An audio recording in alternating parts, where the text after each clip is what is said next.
So courtesy, shout out to the hot boys in this era. Shout out to Giggity too. I would want you go give me a shout out. Yeah. Okay. Shout out to Giggity. But look, when the hot boys is popping, they all just looking up to the hot boys, and since I'm from the city, they just kind of Embraced you. embraced me. And Okay. They was robbing niggas, so I get down anyway. You dig? At this time, I ain't gotta really look forward to. So robbing niggas was cool with me because I could have some money in my pocket. And my dumb duck ass mind, I'm in my mind like, I'm gonna rob these niggas and step my money up, then pursue my career. But the first time we robbed somebody, we got jammed up, and they all printed me out. So I got locked up. Okay, so That's how I got that warrant out on me. Okay, because I know from when you did the audition for Making a Band, you couldn't use your own identity. Because I had the warrant out on me. So who from that charge? From the incident. Okay, so who was the person ID that you used? It was my manager nephew. But I'm ugly fine, you heard? Ladies, ugly fine. You're ugly fine, girls like me. But dude was kind of like, I was like, fuck it, I'm gonna use his shit. And he basically came with an idea. He said, you made the band, son, just, break me off. And I was like, all right, cool, I'm gonna make the band. He was like, all right, then break me off. And he gave me his ID. You heard me? And I kind of rolled with it from there. Did you break him off? Yes. Okay, yeah, okay. Not the way I was supposed to, but I did the best I could. So when you... Not really. Not really. So, fuck that nigga. Being from the trenches, being from New Orleans, mom from Baltimore, when you first made it to like New York and you seen the houses, the cars, the celebrities, what was those feelings? How did you feel? To be honest with you, coming from here, I thought this was the best city in the world. I didn't think nothing can really, top this here. But going up there, that shit was mind-boggling to me. It blew me away because the skyscrapers was like 1,000 feet tall. You heard me? And I was just blown away. I loved every bit of it. It inspired me to want to make it. I don't know. It just made me want to make it. It made me feel like I could make it. So I don't know. It was the most beautiful thing in the world. It really was. Okay. As a child. Okay. And how old were you again at that time? I was 15, turning 16. Okay. Any of your Making a Band's castmates you still in touch with? Well, Fred, he drove right now because I put it out there that he fucked Sara. You did, so he ain't really feeling me. Let's touch on that. So he ain't feeling me right now. So Sara just was. What was she up to?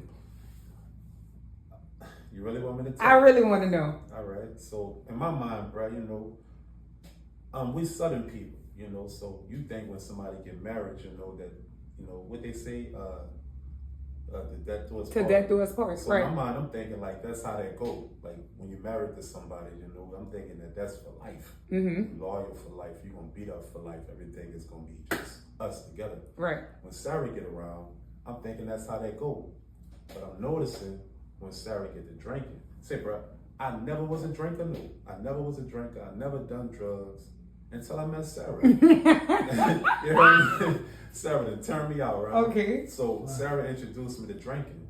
I'm about at least 16 now, but Sara introduced me to drinking. And when she drank, she get different. She turned into a new person. She turned into a Has she ever made any sexual advantage on you? No. Would you fuck with that? No, because I was fucking all the groupies. So Sara wasn't trying to fuck with rapper community dick. She wasn't fucking with that. Fred, he purposely wasn't trying to fuck these hoes, you heard me? Just to get to Sara. Fred been low-key aiming for Sara the whole fucking time. Damn. The whole time Fred been trying to fuck Sara. That's just my opinion. Okay. No, that's facts.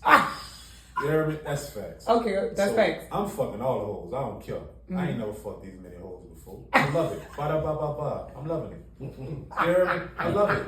I loved every bit of it, Fred purposely wasn't fucking these hoes to get to Sara. You did. So Sara liked it how Fred was like not really fucking them hoes and making it all about her. So the whole goal was Fred was to fuck her. I never thought in my mind, that Fred was gonna be able to fuck this lady because she was married. Not even that, she's beautiful. And we ugly niggas. Fred from Miami, I'm from New Orleans. We ain't the best looking niggas, but down here we are the most beautiful men in the world. Yeah. Right? And Sara is like extra beautiful. So, we're not really thinking in our mind that we famous or popular and we really moving and shaking, We thinking in our mind, we just here and we don't know if we're gonna leave the day or tomorrow, Right. Our confidence wasn't really up. But Fred, he really did that. He told me he was, you know, the band started popping, you dig, and he basically like said, bruh, I think I'm gonna fuck Sara tonight, bruh. I said, no, huh? He said, I'm gonna fuck her. I said, let's bet some show money. And the show money, courtesy of, what's that boy name? The Jamaican, Dallon. He was never around. I barely know his name. Ain't that cool? That's cool. That's cool, son. But courtesy of Brown not really being around, we'd take his show money, you dig? And we made a bet. I was like, you fucking tonight, I'm gonna give you my show money. He was like, all right, bet. So he back in the G, we had what's them phones called? Sidekicks. Yeah. Remember those, huh? Yeah. All right, we had the sidekicks back in the G. So Fred like, all right, look, I'm a fucker right now. I'm gonna leave the latch open so when you walk in there, you can see it. Because that's the only way you can prove, you know, that he did it. That he done it. Okay. So I'm like, you know, I'm young, I'm like, fucking right. And deep down, I'm not gonna much lie to you. I wanted to see Sara naked. Oh, okay. Facts. Period. Period. Lie? No. I'm gonna keep it G. I wanted to see her naked. Okay. I wanted to see how them titties really looked. I know you mentioned the show money. So how was the money? Like, how was you was straight once you got to making a band? Like, you was up? How was the money? I mean, we got 5,000 an episode. Okay. Bad Boy gave us 75,000, aka Raping Your Records. Man. Yeah, he raped. He fucked over us. MTV, you know, courtesy of us stacking the money, I had about 175,000 at that moment, courtesy of MTV. But how it was supposed to go, Bad Boy was supposed to give us each 200,000-300,000, you know, but gave us 75,000 each. And then you break that down with taxes. What's 75,000 with taxes? I don't know. You do You get that. about a good 30,000. 30,000. How you gonna survive with that, Ron? How you gonna survive with that? What school you break? So I'm saying, a pimp. So do you feel like he took advantage of y'all because he knew the like background y'all come from and he knew y'all didn't have like the legal representation to check it? Diddy been in the game at this time at least 15 years, you know, so he was a veteran of how he wiggled with artists anyway. So Diddy, I don't think he thought anything besides exactly, he came to do what he wanted to do. Right. And his job was to fuck over the whole situation. I think in my mind, I look at it, you know, as the equivalence of a D-boy or a kingpin on the block. And we was just workers trying to get on. And when you're trying to get on with a kingpin on the block, you heard me, you're either going to get a 60-40 deal or a 70-30.